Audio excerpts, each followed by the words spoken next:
when you put down things like wood chips and cardboard that have a high carbon content, that they tend to pull nitrogen out of the soil. So how do you compensate for that, or what's your approach? Yeah, so this field actually started as a 3 or 4 foot tall field of invasive grasses, many different types of invasive grasses. So they have a pretty amazing root system, a lot of nutrients being pulled up from all those grasses. So the first thing we did was we cut them down to 0, cut it down to an inch short to the earth. So it's right down there, scalp to the ground. Then all that grass was layered right on top of the ground. So you have that big buffer of dead grass to start with. Within a week or 2 of doing that, you're gonna come in, you're gonna apply some nitrogen fertilizer. We've used all organic fertilizers on the farm. Basically, we've exclusively used fish emulsion, which is sourced from Oahu, and we're here on Maui, and so everything is sourced within the state. And these fish emulsion fertilizers have a lot of trace minerals in them, as well as a lot of nitrogen. The soils are depleted of trace minerals in Hawaii, so we wanted to add some of those. So we put down a layer of that fertilizer, then we put down cardboard to protect the earth from direct contact with any of the wood chips. So the cardboard is actually protecting the earth from the decomposing wood chips.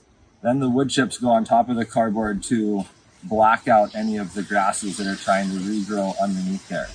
And from there, that lasts maybe a month or 2 and kills off 95% of the grasses. What you do at that point is you kind of start building an in-place compost system with lasagna layers. So you come in on top of those wood chips that you applied 2 months ago, and you make a lasagna layer of another layer of nitrogen-based fish emulsion.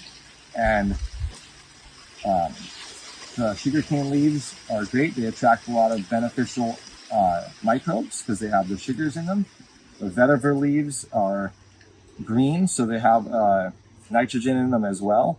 And then the banana leaves are your cap on the top of all that to block the wood chips from sifting down through everything. So the banana leaves go on the top, and then another layer of wood chips. And you've created a in-place compost pile that lasts 6 or 8 months until those wood chips actually reach the ground height, by which point they are fully composted. And you can see here on the ground that there's nothing underneath them anymore.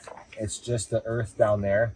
But if you look in areas where the wood chips are still a few inches deep, you can see quite a bit of mycelium growing all over the wood chips.